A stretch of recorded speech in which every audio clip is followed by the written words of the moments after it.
Nah, kita bisa tahu bahwa rumah yang sehat itu yang seperti apa sih gitu. Ya, yang ventilasinya yang harus udaranya juga harus bisa keluar masuk dengan bagus gitu ya. Bersih dan juga suci tentunya. Sekarang ini ya. kan gaya hidup kita memang udah lebih baik dalam arti kayak misalnya olahraga jadi lebih intens gitu ya. Tapi muncul lagi penyakit. Penyakitnya adalah, wah kalau olahraga jalan kaki doang kayaknya nggak asik ya. Kayaknya di situ, oh sepeda sekarang lagi ngetren nih.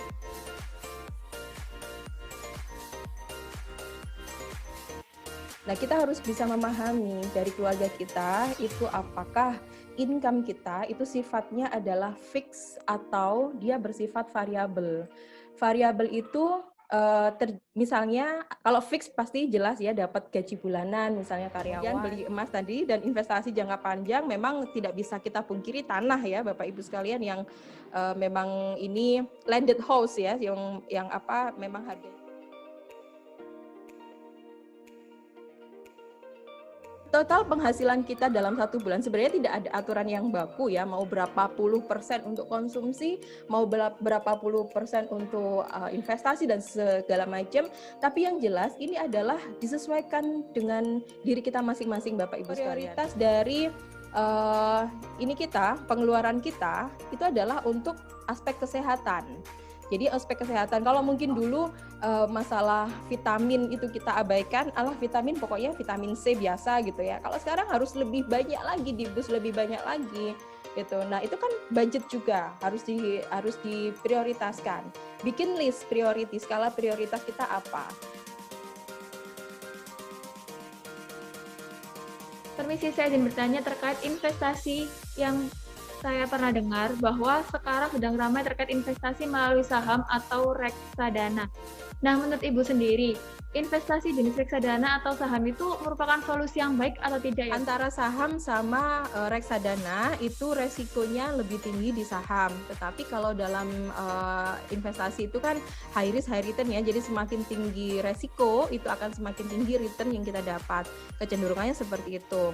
Nah, kalau saham itu relatif memiliki return yang lebih tinggi dibandingkan dengan reksadana. Tetapi kalau reksadana karena dia lebih rendah dan memang karena dia lebih aman. Jadi kayak semacam volatilitas atau pergerakan harganya itu tidak seperti saham ya. Jadi cenderung lebih stabil di reksadana. Ibu, karena kebutuhan semakin meningkat saat pandemi, sebaiknya proporsi alokasi keuangan yang seharusnya kita kurangi itu yang mana ya, Bu? Apakah sebaiknya mengurangi investasi atau yang Kalau di masa pandemi ini, tadi kan yang diprioritaskan adalah konsumsi ya. Jadi konsumsi ini sekarang diprioritaskan. Makanya beberapa orang itu menganggap cash is the king sekarang ini.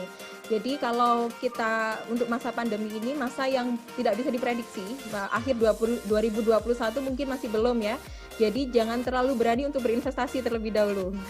Kalau saya sarankan, jadi lebih baik pengamanan, jaring pengaman diproyeksikan income kita cukup untuk memenuhi konsumsi kita selama sampai akhir 2021. Tadi Ibu sedikit menyinggung masalah emas, harga emas. Apakah ada waktu yang tepat untuk kita, kapan sih sebenarnya kita itu membeli? Ya, kalau kita kan sekarang sudah bisa mengakses Google ya kan. Google itu sumber informasi yang sangat luar biasa. Jadi di situ bisa di-searching aja berapa harga emas sekarang gitu ya.